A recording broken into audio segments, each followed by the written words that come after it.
நண்பர்கள் அனைவருக்கும் என்னுடைய அன்பான பணிவான வணக்கங்கள். என் பெயர் ஜான். நான் ஒரு குடிநோயாளி. எல்லாமல்ல இறைவனோட அருளாலையும் தோழமையில இணைந்து செயல்படுவதால் நான் பெற்றுக்கொள்ளக்கூடிய அனுபவம், தெம்பு, நம்பிக்கையாலையும் இன்னைக்கு ஒரே ஒரு நாள் நான் குடிக்கல, தெளிவா, மனநிறைவா, அமைதியா வாழ என்னாலான எல்லா முயற்சிகளையும் செய்து கொண்டிருக்கின்றேன். நண்பர் மூர்த்தி குறிப்பிட்டது போல கோயம்புத்தூர் ஒருங்கிணைப்பு மனசாட்சியின் குழுவின் மனசாட்சியின் தீர்மானத்தின் அடிப்படையில இந்த இரவு ஆன்லைன் மீட்டிங்ல 24 hours a day 24 மணித்துளிகள் ஒரு நாள் அப்படின்ற புத்தகத்தை எடுத்து ஒவ்வொரு நாளும் அந்த புத்தகத்துல இருந்து ஒவ்வொரு பக்கத்தை எடுத்து வாசித்து விளக்கம் பார்த்து கலந்தாய்வு செய்து கூட்டத்தை நடத்தி கொண்டிருக்கின்றோம். அதன் தொடர்ச்சியாக நாம இன்னைக்கு வந்து அடைஞ்சிருக்கிற பக்கம் மே மாதம் 20ஆம் தேதி. இந்த மே 20 பக்கத்தை முதல்ல வாசிச்சு அதற்கு அப்புறமாக அதற்கு விளக்கம் பார்த்து கலந்தாய்வு செய்த கூட்டத்தை நம்ம நிறைவு செய்வோம். இந்த மே 20 பக்கத்தை வாசிக்கிறதுக்கு நண்பர் மூர்த்தி அவர்களை அன்போட பணிவோட அழைக்கின்றேன். 24 மணித்துளிகள் ஒரு நாள், மே மாதம் 20ஆம் தேதி. தோழமையின் இன்றைய சிந்தனை. தோழமையின் கூட்டங்களில் நாம முன் சென்று நம் சக மனிதர்கள் குடிநோயின் பாதிப்புகளில் இருந்து மீட்படைய வேண்டும் என்ற நோக்கத்துடன் நம்முடைய அனுபவம், தெம்பு, நம்பிக்கை ஆகியவற்றை உண்மையுடன் பகிர்ந்து கொள்கையில் நம் உள்ளத்தில் மேலும் நலமாக நாம் உணர்கிறோம். எந்த அளவு பகிர்கிறோமோ அந்த அளவு மிகுதியாக நாம் பெற்றுக்கொள்வோம் என்பது ஒரு பழைய பழமொழி.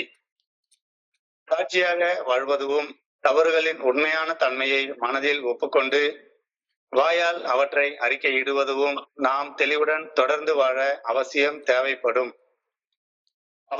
தேவைப்படும் செயல்கள் ஆகும்.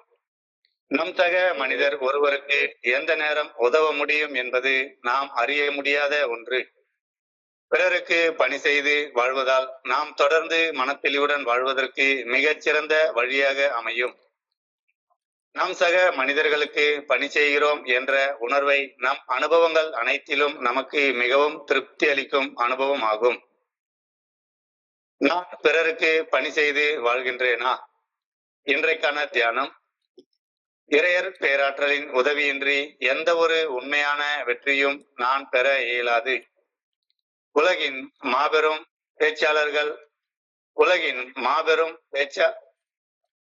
பேச்சாளர்கள் போர் செய்து பெற்ற வெற்றிகள் கூட சரித்திரமாக புதைக்கப்பட்டு விட்டன.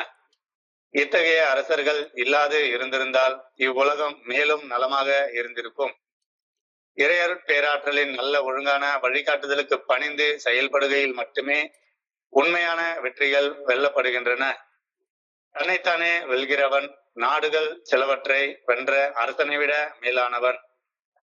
பாவம் மற்றும் சோதனைகள் மேல் நாம் கொள்ளும் வெற்றிகளே உண்மையான வெற்றிகள். அந்த வெற்றியை ஒரு முக்கியமான நிறைவான வாழ்விற்கு நம்மை ஈர்த்து செல்லும். எனவே துணிவு நிறைந்த நம்பிக்கை கொண்ட உள்ளத்தை நான் என்னுள் வைத்துக் கொள்ள வேண்டும் என மனப்போராட்டங்களை நேரும் அந்த நேரங்களையும் நேருக்கு நேர் நான் சந்திக்க வேண்டும். எங்கே இறையர் பேராற்றல் இருக்கிறதோ அங்கே உண்மையான வெற்றியும் உள்ளது என்பதை நான் ஞாபகத்தில் கொள்ள வேண்டும். இன்றைக்கான பிரார்த்தனை. இறையர் பேராற்றலின் கணத்தின் முன்னால் தீமைகள் எதுவும் நிகழ வண்ணாம் தீய சக்திகள் என்னை விட்டு விலக வேண்டும் என ஜெபிக்கிறேன். இறையர் பேராற்றலின் உதவியுடன் என்னுள் நடக்கும் மன போராட்டங்களில் நான் உண்மையான வெற்றியை அடைய வேண்டுமென வேண்டுகின்றேன். நன்றி சார். Welcome sir. தேங்க்யூ. நண்பர்கள் அனைவருக்கும் என்னுடைய அன்பான பணிவான வணக்கங்களை மீண்டும் ஒரு முறை தெரிவித்துக் கொள்றேன். கோயம்புத்தூர் ஒருங்கிணைப்பு குழு மனசாட்சியின் தீர்மானத்தின் அடிப்படையில இந்த இரவு 9:30 to 10:30 ஆன்லைன் மீட்டிங்ல நம்ம 24 hours a day அப்படின்ற புத்தகத்துல இருந்து ஒவ்வொரு நாளும் ஒவ்வொரு பக்கமாக எடுத்து வாசிச்சு விளக்கம் பார்த்து கலந்தாய்வு செய்து கூட்டத்தை நடத்தி கொண்டிருக்கின்றோம். அதன் தொடர்ச்சியாக இன்னைக்கு நாம வந்து அடைஞ்சிருக்கிற பக்கம் மே 20. நேற்றைய சிந்தனையில நாம வந்து தோழமை நம்ம வாழ்க்கையில எவ்வளவு முக்கிய பங்கு வகிக்குது அப்படின்னு நாம பார்த்தோம். குடியோடைய கடைசி நாட்கள்ல பகிர்ந்து கொள்ள கூட நண்பர்கள் கிடையாது. சொல்லப்போனா சேர்ந்து குடிய கூட ஒரு பேரும் வரமாட்டான். எனக்கு ரொம்ப நெருங்கிய நண்பர்கள் எல்லாருமே சேர்ந்து குடிக்க கூட வரமாட்டாங்க. அப்ப அந்த குடிநோயின் பாதிப்புகளே மிகப்பெரிய பாதிப்பு அப்படின்னு பார்த்தா அந்த தனிமை. அந்த தனிமையை என்கிட்ட இருந்து போக்குறதுல ஏஏ தோழமை மிகப்பெரிய பங்கு வகிச்சது. ஏஏ தோழமையில ஆரம்ப நாட்கள்ல இந்த தனிமை, எனக்கு பேசுறதுக்கு யாருமே இருக்காது. என்னைய வான்னு கூப்பிடவே ஒரு ஆள் இருக்க மாட்டாங்க. ஆனா இந்த ஒரு இடத்துலதான் நீ சரியான நேரத்துக்கு சரியான நேரத்துக்கு வந்திருக்க அப்படின்னு என்னை வரவேற்று பேசக்கூடிய நண்பர்கள் நிறைய பேர் இருந்தாங்க. நான் தனிமைப்பட்டிருந்த அந்த ஆரம்ப நாட்களே என் தனிமையை போக்குறதுக்காக தான் முக்கால்வாசி நேரம் குடிக்க போவேன். என்ன செய்யறதுன்னே தெரியாது. பேசுறதுக்கு ஒரு ஆள் இருந்தா கூட உட்காந்து பேசிட்டு இருந்துக்கலாம். ஒண்ணுமே செய்ய தெரியாது. அப்படித்தான் இருந்துச்சு. நல்லா தெரியுது நான் கீழே கீழே கீழே கீழே போயிட்டே இருக்கேன் அப்படின்னு. கீழே போற அந்த நிலைய மேல உயர்த்தி கொள்றதுக்கு என் கூட உட்கார்ந்து பேசுறதுக்கு ஒருத்தர் கூட கிடையாது. குடிநோயின் பாதிப்புகள்ல இருந்து மீண்ட நண்பர்கள் அவங்க கூட சேர்ந்து தோழமையை இணைவதன் மூலமாக எனக்கு ஒரு வகையான பொறுப்பு. ஆமா, என் நிலைமைக்கு நான் தனிமைப்பட்டதுக்கு நான் தான் காரணம் அப்படின்ற பொறுப்பு எனக்கு வந்துச்சுது. வாழ்க்கையில உருவாகக்கூடிய பிரச்சனைகளை மதுவுடைய துணை இல்லாம கையாளக்கூடிய திறமைய ஏஏ தோழமையில நான் பெற்றுக்கொண்டேன். நண்பர்களுடைய அனுபவம் தெம்பு நம்பிக்கை நிறைந்த பகிர்வுகளை கேட்டேன். நானும் என்னுடைய அனுபவம் தெம்பு நிறைந்த பகிர்வுகளை பகிர்ந்து கொள்ள ஆரம்பிச்சேன். மது போதை இல்லாம ஒரு செயல் அடிமையாக இல்லாம வாழ்வதற்கான உந்துதல், ஊக்கம் ஏஏ தோழமையில எனக்கு ஆரம்ப காலங்கள்ல கிடைச்சது அப்படின்றதுல சந்தேகமே கிடையாது. தோழமையில எனக்கு கிடைச்ச அந்த கீ பெனிஃபிட்ஸ், முக்கியமான பலன்கள் என்னன்னு பார்த்தா சப்போர்ட், ஆதரவு, ஸ்பான்சர்ஷிப், சப்போர்ட் அண்ட் கனெக்ஷன், அன்புடனான ஆதரவு கிடைச்சது. என்னுடைய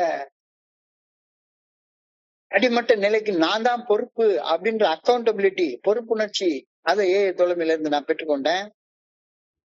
ரிலாக்ஸ் பிரிவென்ஷன் அப்படின்றாங்க. சும்மா ஒண்ணுமே செய்ய தெரியாம போய் குடிக்கிறதுக்கு பதிலாக ஒரு ஏஏ நண்பரோட பேசிட்டு அவர் கூட உட்கார்ந்து அனுபவங்களை பகிர்ந்து கொண்டு இருக்கிறது. சோ ரிலாக்ஸ் பிரிவென்ஷனுக்கு இது உருவிச்சு ஒரு புதிய வாழ்க்கை முறையை கத்துக் கொடுத்தாங்க. New life style. 12 படிகள் அடங்கிய மிட் டைம் செயல் திட்டத்தை நானும் சேர்ந்து வாழ ஆரம்பிச்சேன். கைடன்ஸ் அண்ட் ஸ்பான்சர்ஷிப், வழிகாட்டுதல், வாழ்றதுக்கான வழிகாட்டுதல், பாசிட்டிவ் ரீஇன்ஃபோர்ஸ்மெண்ட், நேர்மறை வலுவூட்டல். எனக்கு நேர்மறையாக சிந்திக்கவே தெரியாது. எப்பவுமே நெகட்டிவா பயந்து பயந்து பயந்து பயந்துதான் எமோஷனல் சோபரேட்டின்றது எனக்கு கிடையவே கிடையாது. ஒரு பாசிட்டிவ் ரீஇன்ஃபோர்ஸ்மெண்ட் எனக்கு கிடைச்சது. தோழமை என்பது கூட்டங்கள்ல கலந்து கொள்றதுல ஆரம்பிச்சது. காலம் செல்ல செல்ல செல்ல செல்ல நான் கூட்டங்கள்ல கலந்து கொண்டு பழைய அழிவு தரக்கூடிய பாதையில அந்த செயல் அடிமைத்தனமான பழக்கங்களை கொஞ்சம் கொஞ்சமாக கடந்து வந்து மனத்தெளிவோட வாழக்கூடிய நண்பர்களோட நானும் ஒன்னா சேர்ந்து ஒவ்வொரு வருஷம் 2 வருஷம் 3 வருஷம் அப்படின்னு பயணிக்க ஆரம்பிச்சேன். தோழமையில பணியை பெற்று வாழ்வதை தொடர்ந்து எனக்கு நிறைய பேர் ஸ்பான்சர் பண்ணாங்க. பணியை பெற்று வாழ்வதை தொடர்ந்து பணி செய்து வாழ்வதற்கு முன் வந்த காலம் கொஞ்ச நாள் கழிச்சு. அப்புறம் நானே மனம் வந்து மகிழ்ச்சியோட ஏயோடைய பணிகளை நானே தொடர்ந்து செய்ய ஆரம்பிச்சேன். இது என் வாழ்க்கையில மிகப்பெரிய பலன்களை எனக்கு கொடுக்க ஆரம்பிச்சது. இதுதான் இன்னைக்கு சிந்தனையுடைய முதல் வரியாக கொடுக்கப்பட்டிருக்கிறது. When I get up in a meeting and tell something about myself in order to help the other person, I feel a little bit better. நானே மனமு வந்து எழுந்து, என் பேர் ஜான், நான் ஒரு குடிநோயாளி, எல்லாம் வல்ல இறைவனோட அருளாலையும் ஏஏ தோழமையின் ஒப்பற்ற உதவியாலையும் இன்னைக்கு குடிக்கல அப்படின்னு என்னுடைய அனுபவம் தெம்பு நம்பிக்கையை நான் பகிர்ந்து கொள்ள ஆரம்பிச்சிட்டு இருக்கப்ப, அந்த பகிர்ந்து முடிச்சுட்டு வந்து உட்கார்றப்ப எனக்குள்ளார ஒரு திருப்தியான ஒரு உணர்வு வர்றத பார்ப்பாங்க. சோ உள்ளுக்குள்ளார இருந்து எல்லா விஷயத்தையும் வெளியே எடுத்து போடுறது. ஒரு பழமொழி சொல்லுவாங்க, இறைக்கிற ஊற்றே சுரக்கும் அப்படின்னு. அப்படியே உள்ள இறைக்காம அப்படியே ஒரு கிணறு அப்படியே போட்டு வச்சிட்டோம்னா அந்த தண்ணி தேங்கி கிடந்து அது ஆக்சிடைஸ் ஆகி நாற்று அடிக்க ஆரம்பிச்சிடும். இறைக்கிற ஊற்றே சுரக்கும். தொட்டனை தூரும் மணற்கேணி அப்படின்னு சொல்லுவாங்க. ஒரு கிணறு எடுக்க எடுக்க எடுக்க எடுக்க தண்ணி அதுல இருந்து ஊறி வந்துட்டே இருக்கும். அது மாதிரி கொடுக்க கொடுக்க கொடுக்க கொடுக்க என்னிடம் இருப்பதை பகிர பகிர பகிர பகிர நான் மேலும் மேலும் பெற்றுக்கொள்கின்றேன் அப்படின்ற கருத்தை இன்னைக்கு தெளிவாக சொல்றாங்க. கொடுக்க கொடுக்க என்கிட்ட இருக்கிறத பகிர பகிர பகிர எனக்கு மேலும் மேலும் கிடைச்சிட்டு இருக்குது. The acts of generosity, kindness and sharing create positive cycle of reciprocity, often bring more back to the giver in terms of joy. Reciprocity, அதாவது அது வந்து கொடுக்க கொடுக்க அச்சய பாக்குற மாதிரி உள்ள இருந்து வந்துகிட்டே இருக்குது அப்படின்ற கருத்து சொல்றாங்க. என்னைக்குமே கொடுத்தா குறையத்தானே செய்யும். என்கிட்ட 2 ஆப்பிள் இருக்கு, என் பக்கத்துல இருக்க மனுஷன் 1 ஆப்பிள் கொடுத்துட்டு என் கையில 1 ஆப்பிள் குறைஞ்சிரும்ல. ஆனா இந்த ஷேரிங்ல பரந்த மனப்பான்மையோட பகிர்ந்து கொள்ளும் போது, அன்போட பகிர்ந்து கொள்ளும் போது எனக்குள்ள ஒரு பாசிட்டிவ் சைக்கிள் ஆஃப் ரெசிப்ரோசிட்டி உருவாகி கொடுக்கிற மனுஷனுக்கு இன்னும் இன்னும் இன்னும் இன்னும் சந்தோஷம் அதிகமாயிட்டே போற ஒரு ரேஞ்சான மேத்தமேட்டிக்ஸ நாம இங்க பாக்குறோம். when I divide it multiplies அப்படின்னு சொல்லுவாங்க. when I divide it multiplies. தாராள மனப்பான்மை மற்றும் அன்புடன் பகிரும் பகிர்வுகள் ஒரு நேர்மையான பரஸ்பர சுழற்சியை உருவாக்குது. வளர்ச்சி உள்ளுக்குள்ள இருந்து திரும்ப ஊறிக்கிட்டே இருக்குது. இந்த சுழற்சியால் ஆனந்தம், மகிழ்ச்சி என்னுடைய நண்பர்களோட உருவாகுது. எந்த நண்பர்களுடைய மூஞ்சை தூக்கி வச்சுட்டு இருக்கிறதே கிடையாது. சந்தோஷமாக மகிழ்ச்சியோட நான் வாழ ஆரம்பிக்கிறேன். இந்த அடிப்படையில நான் இன்னும் இன்னும் அதிகமாக பெற்றுக்கொள்கிறேன் அப்படின்ற கருத்தை இன்னைக்கு வரியில சொல்லியிருக்காங்க. when I get up in a meeting and tell something about myself in order to help the other person, I feel a lot better. நானே எழுந்து என்னுடைய அனுபவம் தம்பு நம்பிக்கையை நான் பகிர்ந்து கொள்ள ஆரம்பிக்கிற நேரத்துல எனக்குள்ளார ஒரு பாசிட்டிவ் வைப்ரேஷன் உருவாகுது அப்படின்ற கருத்து சொல்றாங்க. இந்த கருத்து பலனை எதிர்பார்க்காமல் கொடுத்து பகிர்வதால் மட்டுமே உண்மையாக மாறும். இல்ல எல்லாரும் என்னைய பாராட்டணும், அதுக்காக நான் எதையாச்சும் செய்யறேன் அப்படின்னா அது வேலைக்கு ஆகாது. தன்னலம் தன்முனைப்பு இல்லாமல் கொடுப்பதால் மட்டுமே வாழ்க்கை வளப்படும், வளமை பலனாக கிடைக்கும்.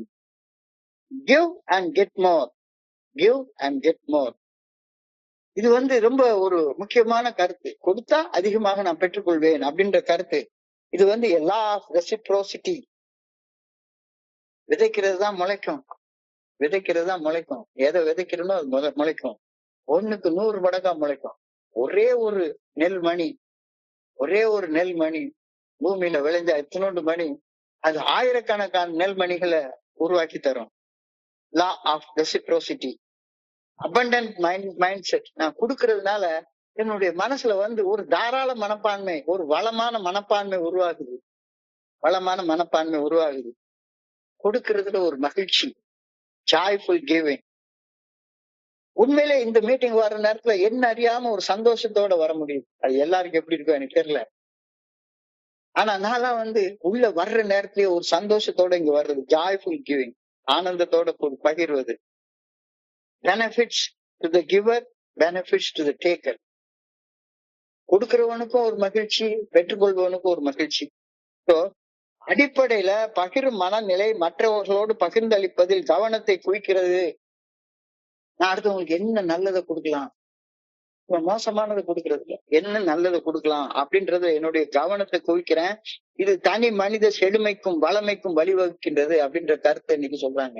கொடுக்க கொடுக்க கொடுக்க கொடுக்க என்னுடைய அனுபவம், தெம்பு, நம்பிக்கைய பகிர பகிர பகிர பகிர இன்னைக்கு நான் இதை செஞ்சேன், தீமையான நிலைமையில இருந்து நன்மையான நிலைமைக்கு நான் மாறி இருக்கேன் அப்படின்ற அனுபவத்தை பகிர்ந்து கொள்ள பகிர்ந்து கொள்ள பகிர்ந்து கொள்ள எனக்குள்ளார ஒரு வளமை, ஒரு செழுமை உருவாகுது அப்படின்ற கருத்தை நான் பாக்குறேன். the more I give, the more I prosper.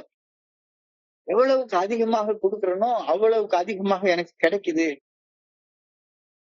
என்னிடம் இருப்பதை கொடுத்தால் என்னிடம் இருப்பது குறையும் அப்படின்றது பொருளாதார விதி.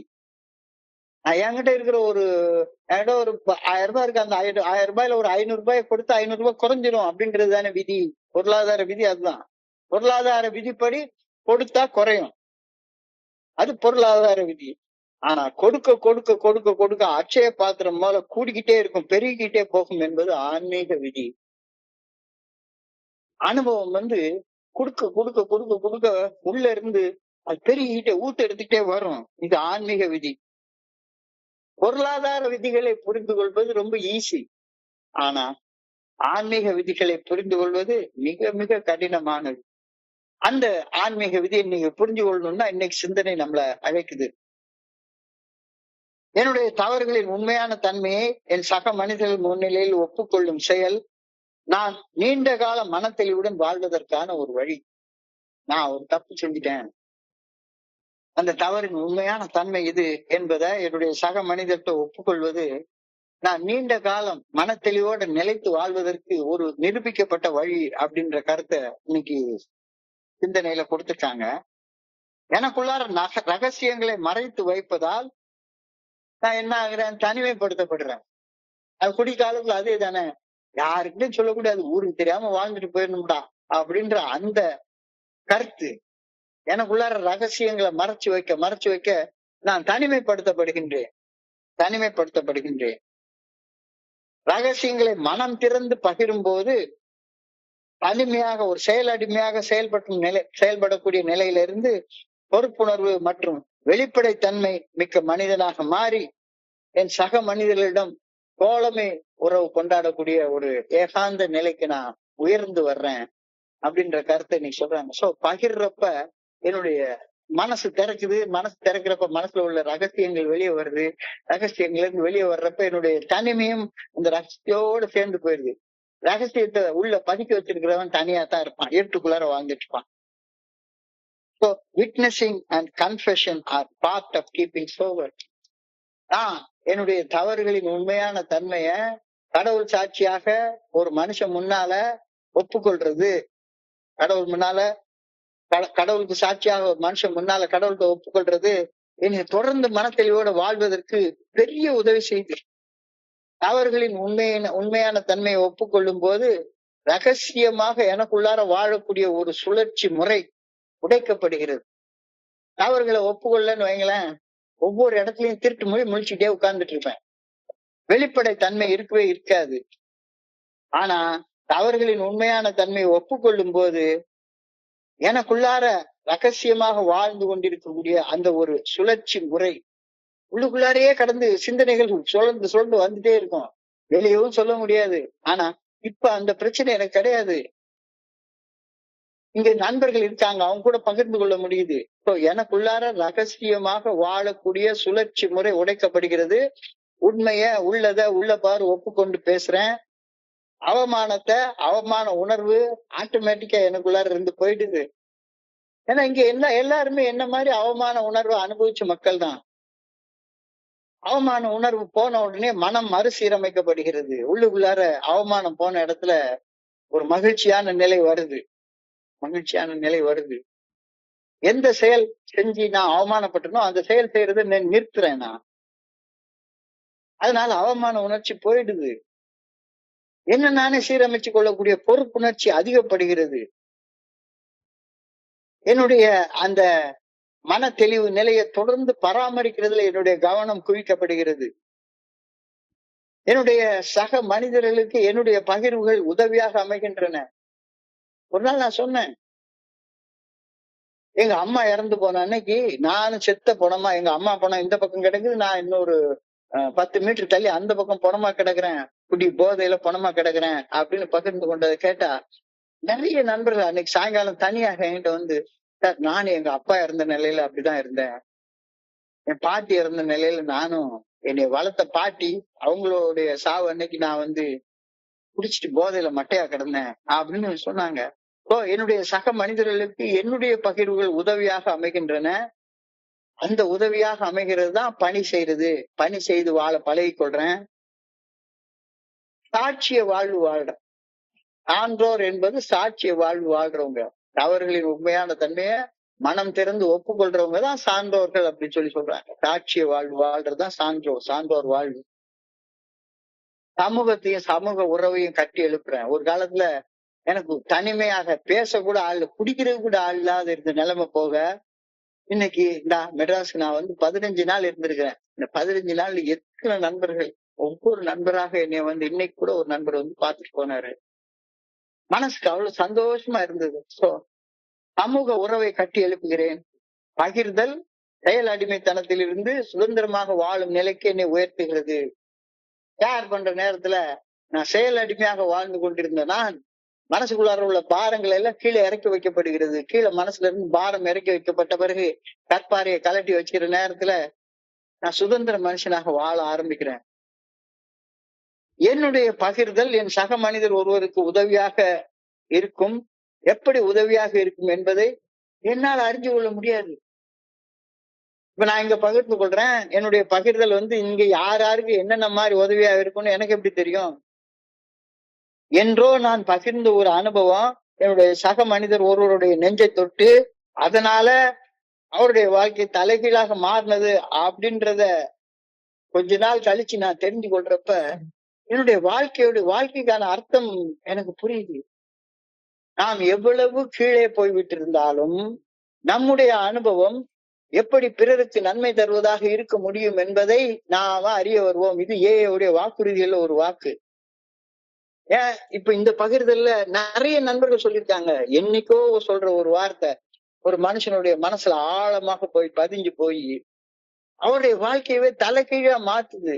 எங்கேயோ படிக்கிற ஒரு வார்த்தையை இங்க பகிர்ந்து கொள்ற நேரத்துல இதை நான் தெரிஞ்சு கொள்றேன். I never know when and how I can help somebody. யாருக்கு எப்போ எந்த நேரத்துல என்னால உதவி செய்ய முடியும் அப்படின்றது எனக்கு தெரியாது. Helping others is one of the best ways to stay sober myself. அடுத்தவங்களுக்கு பணி செய்வது, பிறருக்கு பணி செய்து கிடப்பது நான் மன தெளிவுடன் வாழ்வதற்கான ஒரே ஒரு சிறந்த வழி. என் கடன் பணி செய்து கிடப்பதுவே, என் கடன் பணி செய்து கிடப்பதுவே. இறைவனுடைய கடன் மனித குலத்தை தாங்குவது, தம் கடன் அடியேனையும் தாங்குவதுவே. பட் என் கடன் பணி செய்து கிடப்பதுவே. பிறருக்கு பணி செய்து கிடப்பதுதான் மன தெளிவுடன் வாழ்வதற்கான மிகச்சிறந்த வழி அப்படின்ற கருத்தை இங்க சொல்றாங்க. என்னுடைய அனுபவம் தெம்பு நம்பிக்கை நிறைந்த பகிர்வை கேட்டு என்னுடைய சக மனிதர் ஒருவரின் வாழ்க்கை நிறைவு பெற்றது அப்படின்றத அறியக்கூடிய அனுபவத்தை விட நிறைவழிக்கக்கூடிய அனுபவம் என்ன இருக்க முடியும்? நிறைய நண்பர்கள் என்கிட்ட பகிர்ந்து கொள்றதை கேட்கிறப்ப என்னுடைய வாழ்க்கைக்கு அர்த்தம் இருக்கு. நான் குப்பைன்னு நினைச்ச அனுபவங்களுக்கு கூட ஒரு மிக அடுத்தவங்களுடைய உயிரை காப்பாற்றக்கூடிய ஒரு பெரிய மதிப்பு இருக்கு அப்படின்றத ஃபெலோஷிப்ல தான் நான் புரிஞ்சுக்கிட்டேன். நான் ஒரு தமிழ் பேம்ப்ளெட்டை தமிழாக்கம் பண்ணேன். Why we are chosen அப்படின்ற ஒரு பேம்ப்ளெட். நாம் ஏன் தேர்ந்தெடுக்கப்பட்டோம். அந்த விஷயத்துலதான் நமக்கு இறைவன் வந்து வலி தரக்கூடிய, அவமானம் தரக்கூடிய பல மோசமான குப்பையான அனுபவங்களை ஆண்டவன் கொடுத்திருக்கிறான். இந்த அனுபவங்களுக்கு எல்லாம் என்ன வேல்யூன்னே நமக்கு தெரியாது. ஆனா இந்த அனுபவம் தான் செத்துக்கிட்டு இருக்கிற ஒரு மனுஷனுடைய வாழ்க்கையை காப்பாத்துது அப்படின்ற கருத்தை சொல்றாங்க. அந்த மாதிரி அவமானப்பட்ட நிலையில வாழ்ந்து கொண்டிருந்த மனுஷன் இன்னைக்கு இவ்வளவு தலை நிமிர்ந்து வாழக்கூடிய ஒரு நிலைக்கு வர முடியும்னா என்னாலேயும் வர முடியும் அப்படின்ற நம்பிக்கைய ஒரு மனுஷனுக்கு கொடுக்குது. இதை எந்த டாக்டருக்கும் கொடுக்கல, எந்த பெரிய ஆச்சாரியாருக்கும் கொடுக்கல, போப்பாண்டவருக்கு கொடுக்கல, பெரிய மத குருமாருக்கு கொடுக்கல, பெரிய பெரிய டாக்டர் MSW படிச்ச சோசியல் ஒர்க்கர்ஸ்க்கு எல்லாம் கொடுக்கல, நம்மள மாதிரி வீணா போற குடிநோயாளிகளுக்கு கொடுத்துருக்காங்க. என் அனுபவம் தெம்பு நம்பிக்கை நிறைந்த பகிர்வினை கேட்டு என்னுடைய சக மனிதர் ஒருவரின் வாழ்க்கை நிறைவு பெறும் அனுபவத்தை விட நிறைவு தரக்கூடிய அனுபவம் என்ன இருக்க முடியும்? என் சக மனிதர் ஒருவருக்கு பணி செய்வதன் மூலம் கிடைக்கப்பெறும் மன நிறைவு நான் பெறவல்ல ஆன்மீக அடித்தளத்திற்கு அடித்தளமாக அமைகின்றது. பவுண்டேஷனே அதான், spiritual foundation. In psychology it is often referred as helpers high. Helpers high அப்படின்னு சொல்றாங்க. பணி செய்பவருக்கும் அந்த விஷயத்துல பங்கு இருக்குது. பணி செய்பவருக்கு பரோபகாரம் இருக்கிறது அப்படின்றது உண்மை. பணியை பெற்றுக்கொள்பவருக்கு பரோபகாரம் இருக்கிறதுன்றது உண்மைதான். ஆனா பணி செய்து என் மனம் தூய்மை அடைவதன் அடிப்படையில பணி செய்து கிடப்பதுல நலம்தான் மிகுதியாக இருக்கிறது. இட் இஸ் செல்பிஷ் ப்ரோக்ராம் அப்படின்னு சொல்றாங்க. ஒரு நண்பர் இன்னைக்கு கேட்டாரு, இன்னைக்கு வந்து பண்றப்ப இந்த மீட்டிங்ல வர்றப்ப நான் ஏன் கரெக்டா இங்க வர்றேன் அப்படின்னு சொல்லி கேட்டா, ஏன்னா இதுல முதல் பயனாளி நான் தான். இங்க எத்தனை நண்பர்கள் பயன்படுறாங்கன்றது எனக்கு தெரியாது. ஆனா ஃபர்ஸ்ட் இந்த புத்தகத்தை முதல்ல எடுத்து காலையில இருந்தே படிக்கிறேன். முதல் பயனாளி நான் தான். பகிரும் செயல், பகிரும் எனக்கு குறிப்பிடத்தக்க நல் உணர்வுகளை உணர வழி செய்கின்றது. நான் இந்த என்ன பகிர போறேன், ஒரு வரியா இந்த புத்தகத்துல படிக்கிறேன். நல்ல விஷயங்கள் என் மனசுக்குள்ளார ஏறிக்கிட்டே இருக்குது. பணி செய்யும் போது ஏற்படும் மன நிறைவுல உளவியல் விஞ்ஞானமே சொல்றாங்க, நான் பகிரும் போது என்னுடைய மூளையில செரட்டோனின், டோபமைன், ஆக்சிடோசின் ஆகிய ஹார்மோன்கள் அதிகமாக சுரந்து உள்ளுக்குள்ளார ஒரு எனர்ஜெட்டிக் நிலையை உருவாக்குது அப்படின்ற கருத்தை மருத்துவ விஞ்ஞானமே ஒப்புக்கொள்ளுது. அடுத்தவங்களுக்கு பணி செய்யும் போது ஆட்டோமேட்டிக்கா உழைப்பதிலா உழைப்பை பெறுவதிலா அடுத்தவங்களுக்காக உழைக்கும் போது உனக்குள்ளார ஆட்டோமேட்டிக்கா ஒரு ஆனந்த நிலை உருவாகுது. இன்க்ரீஸ் சென்ஸ் ஆஃப் பர்பஸ், வாழ்க்கை நோக்கம் ஆழப்படுகிறது. நன்றி உணர்ச்சி பெர்ஸ்பெக்டிவ் ஆஃப் கிராட்டிடியூட். எப்பவுமே வாழ்க்கைய நன்றிங்கிற கண்ணோட்டத்தோடய பார்க்க ஆரம்பிக்கிறேன். அதுக்கு முன்னால நன்றின்னா என்னன்னே தெரியாது. இப்ப எதை செஞ்சாலும் சரிதான், ஆஹா எனக்காக இத்தனை மக்கள் இருக்காங்களே, நன்றிப்பா தேங்க்யூ. அந்த நன்றிங்கிற மனப்பான்மை உருவாகுது. ஆட்டோமேட்டிக்கா என்னுடைய உடல் ஆரோக்கியமும் உருவாகுது. பிசிக்கல் ஹெல்த் பெனிஃபிட்ஸ் ஆல்சோ கிடைக்குது. Connection and reduced isolation. நட்புறவு வளர்றதுனால என்னைக்குமே நான் தனியாக இருக்கிறது இல்லை. சாயங்காலமான ஒரு 50 பேர் கூட நான் பகிர போறேன் அப்படின்ற ஒரு நினைப்பு. நம்ம எல்லாரும் ஒண்ணு. இந்த நினைப்பு, கனெக்ஷன் அண்ட் ரெடியூஸ்ட் ஐசோலேஷன், நட்புறவு மற்றும் தனிமை உணர்வு குறைதல், கண்டேஜியஸ் பாசிபிலிட்டி, என்னிடமிருந்து கண்டேஜியஸ் பாசிட்டிவிட்டி, நேர்மறை உணர்வுகள். நான் நம்பிக்கையோட பேசுற நேரத்துல எனக்குள்ளார இருக்கக்கூடிய நம்பிக்கை இங்க என்னுடைய பகிர்வை கேட்டுக்கிட்டு இருக்கிற எல்லார் மனசுலயும் நம்பிக்கையாக மாறுது. அவ நம்பிக்கையோட இங்க உட்கார்ந்துருப்போம். ஒரு நண்பர் நம்பிக்கையோட பேசினார் அப்படின்னா, அந்த நண்பர் நம்பிக்கையோட பேசுறப்ப அந்த நம்பிக்கை அந்த பகிர்வை கேட்டுட்டு இருக்கிற நண்பர் மனசையும் தொத்திக்கும். பகிர்வதால் நான் வெற்றி பெறுகின்றேன். என் பகிர்வை பெறுபவரும் வெற்றி பெறுகின்றார். அதாவது இதுல சொல்லுவாங்க வின் வின் சிச்சுவேஷன் அப்படிம்பாங்க. வாழ்க்கையில விளையாட்டுல பாத்தீங்கன்னா எப்பவுமே ஒருத்தன் ஜெயிப்பான், ஒருத்தன் தோப்பான். 2 பேர் ஜெயிக்கிறது கிடையாது. ஆனா இந்த ஏஐக்கு வர்றப்ப எல்லாருமே ஜெயிக்கிறோம். It is a win win situation உருவாகுது. கன்சிஸ்டன்சி தொடர்ச்சியாக வளர்ச்சி அடைந்து கொண்டே இருக்கிறோம். வீழ்ச்சியே கிடையாதுங்க. இங்க தேக்கமே கிடையாது. It is a flow state. ஜீவ நதி போல ஓடிக்கிட்டே இருக்கிறோம். இங்க தண்ணி ஓடாம ஒரு இடத்துல நின்றுச்சுன்னா பாசி பிடிச்சி அது அழுக்காகி நார ஆரம்பிச்சிடும். ஓடுகிற தண்ணியில பாசி இல்லையே, உணர்ச்சி கொட்டி புட்டா நோயம் இல்லையே அப்படின்னு ஒரு பாட்டு உண்டு. ஓடுகிற தண்ணியில பாசி இல்ல, உணர்ச்சியை கொட்டி புட்டா நோயம் இல்ல. என்னத்தை உணர்றியோ அதை அப்பப்ப மனசுல இருந்து இறக்கி வச்சிரு. It is a flow state. தேக்க நிலை சரி பண்ணப்படுகிறது. The more I do to others, the more I get for myself. The more I do for others, the more I get for myself. இப்ப அந்த கேள்வியை கேக்குறாங்க,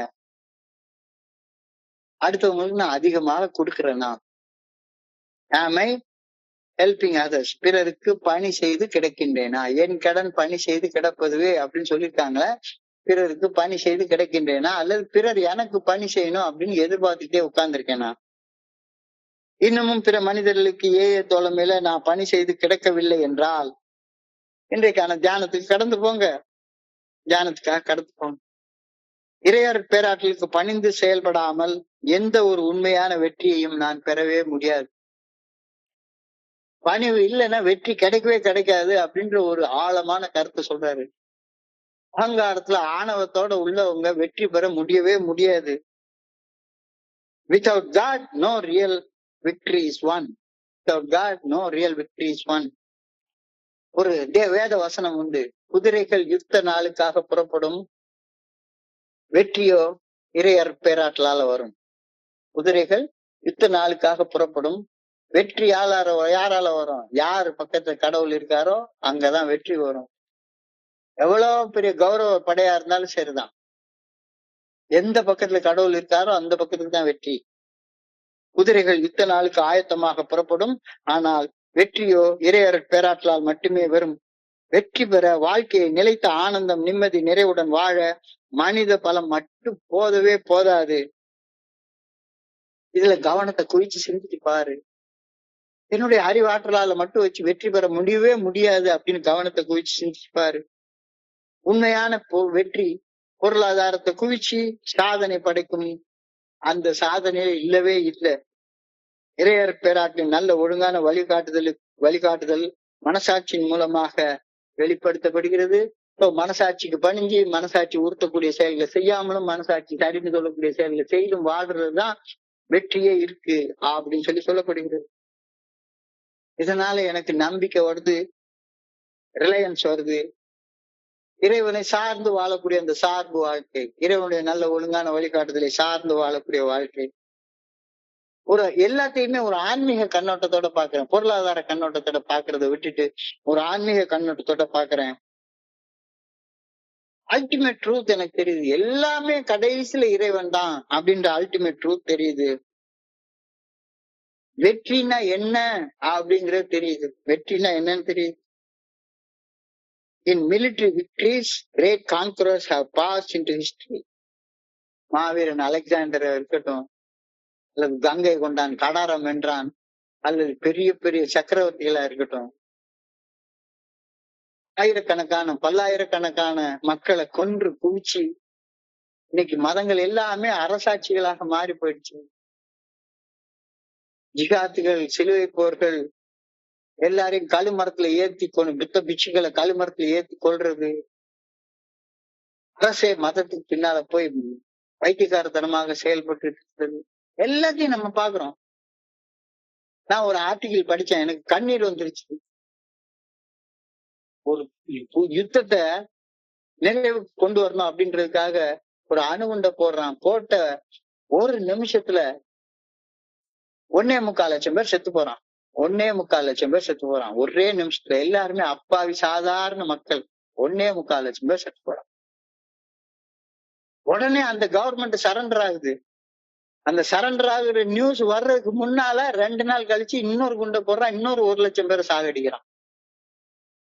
கேட்டா அமைதியை கொண்டு வர்றேங்கிறான். கேட்டா அமைதியை கொண்டு வர்றேன் அப்படின்னு இன்னைக்கு சிந்தனையில கொடுத்திருக்கிறது. இவர்களை போல அரசியல்வாதிகள் இல்லாமல் இருந்திருந்தால், இவர்களை போல கொன்று குவிக்கக்கூடிய மன்னர்கள் இல்லாம இருந்திருந்தா இந்த உலகம் இன்னைக்கு இருக்கிறத விட நல்ல நிலைமைக்கு இருந்திருக்குமே. ஒவ்வொரு மனுஷனும் தனி மனித ஒழுக்கம் தான் முக்கியமானது. தனி மனித ஒழுக்கம், அந்த தனி மனித ஒழுக்கம் வர்றதுதான் ரொம்ப முக்கியமானது.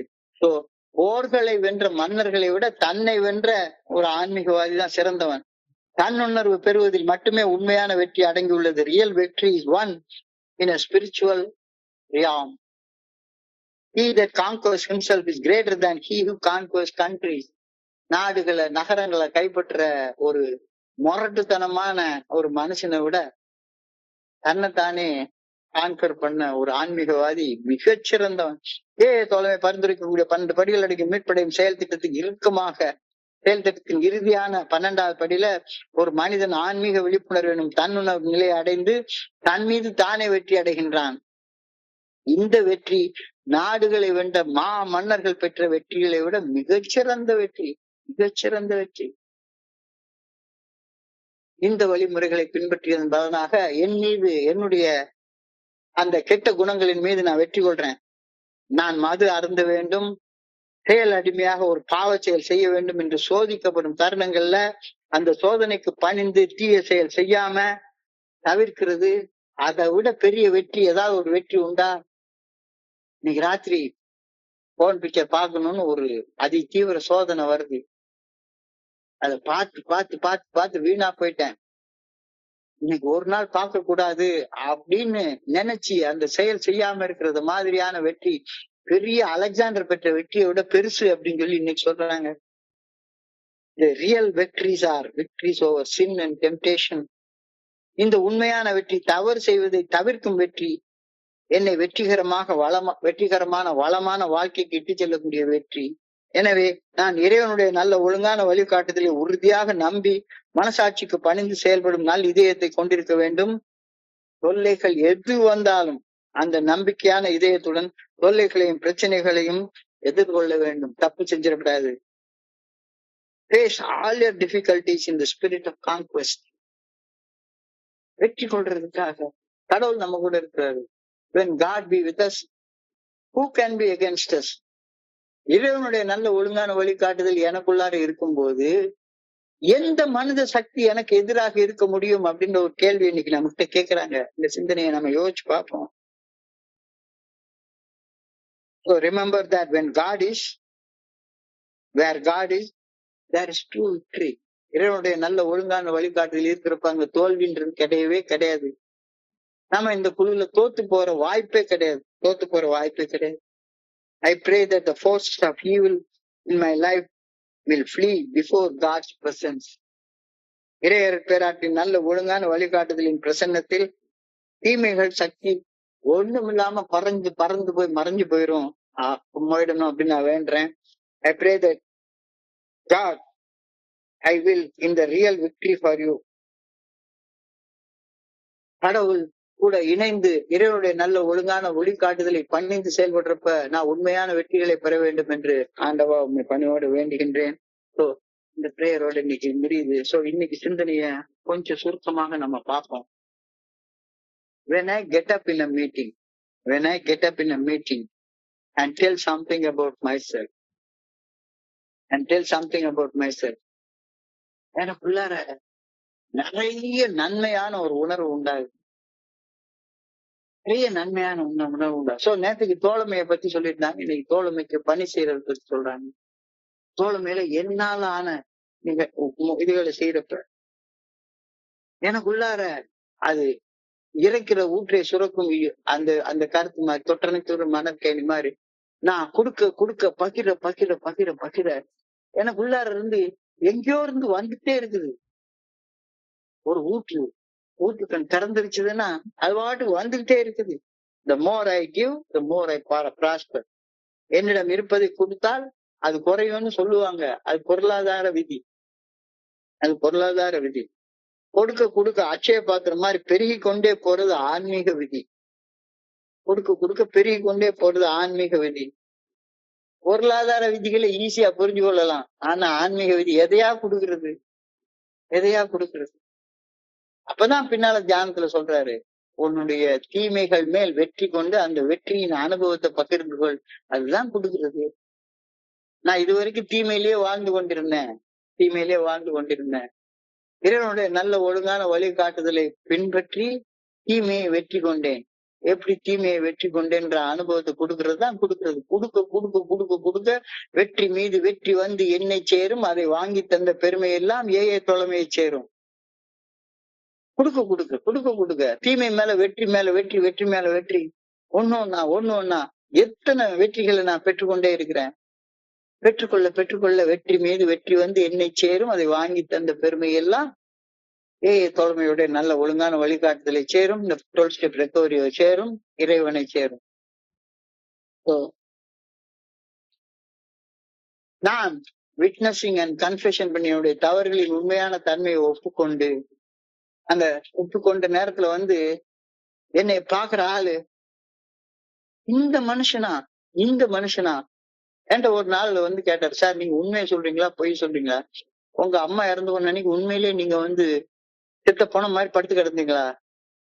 நம்ப முடியலையே சார் அப்படின்னு. நான் எதுக்கு அதுல பொய் சொல்லணும்? ஆனா அந்த அட்ராக்ஷன் தான் என்னுடைய தவறுகளின் உண்மையான தன்மையை குடி வெறியால நான் அவ்வளவு கேவலமான ஒரு நிலைமைக்கு அவமானப்படுற ஒரு நிலைமையில வாழ்ந்து கொண்டிருந்தேன்றத சொல்ற நேரத்துல என்னுடைய பகிர்வு என்னுடைய சக நண்பனுக்கு எப்படி உதவுன்றது எனக்கு தெரியாது. அப்ப பணி செய்வதற்காக ஆண்டவன் என்னை தேர்ந்தெடுத்திருக்கிறாரு. உண்மைய உள்ளபடி ஒப்புக்கொள்றேன். அவமான உணர்வை என்கிட்ட இருந்து எடுத்து தூர போட்டுறேன். என்னையே நான் மறுசீரமைச்சு கொள்றேன். பொறுப்போட செயல்பட்டு கொண்டே இருக்கிறேன். என்னையே நான் தொடர்ந்து பராமரித்து கொண்டே இருக்கிறேன். என்னுடைய சக மனிதர்களுக்கு என்னுடைய பகிர்தல்கள் உதவியாக அமைகின்றன. நான் பணி செய்து கிடக்கக்கூடிய அந்த நிலைய இப்ப நான் நல்ல வகையில் அடைஞ்சிட்டேன். சாட்சிய வாழ்வு வாழ்றேன். என்ன சுத்தி இப்போ ஒரு பெரிய சமுதாய சர்க்கிள், ஒரு ஃப்ரெண்ட்ஷிப் சர்க்கிள், ஒரு ஃபெலோஷிப், ஒரு தோழமை உருவாயிருக்கு. அப்ப ஐ never know when my sharing will be of help to somebody. So என்ன செய்ய, கொடுத்துக்கிட்டே இரு. கொடுக்க நீயும் வளர்ற, அந்த கொடுக்கறத பெற்றுக்கொள்ளவரும் வளர போறான். It is a win-win situation. கன்சிஸ்டன்டா இருக்கிறேன். It's a flow. உள்ளுக்குள்ளார இருந்து ஃப்ளோ ஆயிட்டே இருக்குது. என்னுடைய அனுபவங்கள் வெளியே வந்துட்டே இருக்க உள்ளுக்குள்ளார புதிய அனுபவங்கள் வந்துட்டே இருக்குது. இந்த அனுபவத்தை நான் செய்து கொண்டிருக்கின்றேனா, செய்யலைன்னா வெற்றி உனக்கு கிடைக்காது. இறைவனுடைய நல்ல ஒழுங்கான வழிகாட்டுதல், அவர் உன்னை படைச்சதே இந்த பணி செய்து கிடப்பதற்காக மட்டும்தான். பணி செய்து கிடைக்கலன்னா உனக்கு வெற்றி கிடைக்காது. Without God no real victory can be yours. So God உன்னை படைச்ச பர்பஸ் நீ ஃபுல்ஃபில் பண்ணலன்னா உனக்கு வெற்றி பெற முடியாது. ஆனா ஃபுல்ஃபில் பண்ற நேரத்துல உனக்குள்ளார நம்பிக்கை வளருது. எல்லாத்தையும் ஒரு ஆன்மீக கண்ணோட்டத்தோட பாக்குற. இறுதி உண்மை ஆண்டவர் ஒருத்தர் மட்டும்தான், இறைவன் ஒருத்தர் மட்டும்தான் கடைசியில அழிவில்லாத இருக்கக்கூடியவர் என்ற இறுதியான உண்மை வருது. வெற்றினா என்னன்னு எனக்கு தெரியுது. வெற்றினா நான் என்ன பண்றேன், பொருளாதாரத்தை குவிச்சு ஊரெல்லாம் போய் அந்த ஊர்ல இருந்து இந்த ஊருக்கு கொள்ளை வெள்ளைக்காரன் மட்டும் கொள்ளடிக்கல, முகலாயர் மட்டும் கொள்ளடிக்கல. சோழ மன்னன் பாண்டிய மன்னனை கொள்ளடிச்சான், பாண்டிய மன்னன் சோழ மன்னனை கொள்ளடிச்சான். அங்க இருந்து வந்து நாயக்க மன்னர்கள் கீழே வந்து கொள்ளடிச்சாங்க. யாரும் மக்களுக்கு பணி செய்யணும்லாம் பண்ணவே இல்லை. உனக்கு பணி நீதான் செய்து கொள்ள முடியும். உன்னுடைய வெற்றி, அந்த வெற்றி நீ பண்ணு. பெரிய பெரிய மாமன்னர்கள் அடைந்த வெற்றியை விட உன் வெற்றி உனக்கு பெருசா தெரியும். மாமன்னர்கள் என்னத்தை வெற்றி அடைஞ்சாங்க, அடுத்தவனை கொன்னு அவன் கல்ற மேல இவனுடைய அரண்மனையை கட்டிப்பான். He who conquers himself is greater than he that conquers countries. தோல்மை 12 படிகள் அடங்கிய மீட்படையும் செயல் திட்டத்தின் இறுதியான 12வது நிலையில ஒரு தன்னுணர்வை பெறுகிறவன் எல்லா பெரிய மன்னர்களை விட, சக்கரவர்த்தியை விட பெரிய ஆளு. தன்னைத்தானே வெற்றி கொள்பவன் பெரிய சக்கரவர்த்தியோட பெரிய ஆளு அப்படின்ற கருத்து சொல்றாங்க. தொல்லைகள் எது வந்தாலும் நம்பிக்கையான இதயத்தோட தொல்லைகளை வெற்றி கொள்றவன் தான் சக்கரவர்த்தி. I pray that the forces of evil in my life will flee before God's presence. இறையர் பேராற்றின் நல்ல ஒழுங்கான வழிகாட்டுதலின் பிரசன்னத்தில் தீமைகளின் சக்திகள் பறந்தோடி மறைய வேண்டும் என ஆண்டவா உண்மை பணியோடு வேண்டிக் கொள்கின்றேன். இறைவனுடைய நல்ல ஒழுங்கான வழிகாட்டுதலுக்கு பணிந்து செயல்பட்டு என் மீது நான் உண்மையான வெற்றி காண வேண்டும் என மன்னர்களை மாதிரி பெரிய 100 கோடி ரூபாய் செத்து 1000 கோடி ரூபாய் 10,000 கோடி ரூபாய் இல்ல 1 கோடி ரூபாய் கூட வேண்டாம். சாப்பிடுறதுக்கு ஒரு 100 ரூபாய் இருந்தா போதும். நல்ல திருப்தியா சாப்பிட்டு அடுத்தவங்களுக்கு பணி செய்து தோழமையோட சந்தோஷமா வாழ போறோம். கொஞ்ச நாள் வாழ போறோம். இந்த கொஞ்ச நாள் வாழ்க்கைய சந்தோஷமா சிரிக்கிட்டு வாழ்ந்துட்டு போயிடுவோமே. எதுக்கு செத்து வாழணும்? வேண்டவே வேண்டாம். ரொம்ப ஒரு ஆழமான அழகான சிந்தனை கொடுக்கப்பட்டிருக்கிறது. இன்றைய சிந்தனையை படிக்கிறப்ப என் மனதை கடந்து சென்ற சிந்தனைகளை உங்களோட பகிர்ந்து கொள்ள நல்ல வாய்ப்பு உருவாக்கி கொடுத்த இந்த குழுவிற்கு என்னுடைய மிக பணிவான நன்றிகளை தெரிவித்துக் கொள்றேன். இதுவரைக்கும் பொறுமையாக கேட்ட ஒவ்வொரு நண்பருக்கும் என்னுடைய பணிவான நன்றிகள். இந்த இரவு பொழுது நண்பர்களுக்கு இனிமையான இரவாக அமைய இறைவனை பணிவோடு வேண்டிக் கொள்கின்றேன். நன்றி நன்றி நன்றி நன்றி நன்றி நன்றி. வாழ்க வையகம், வாழ்க வளமுடன். Thank you so much.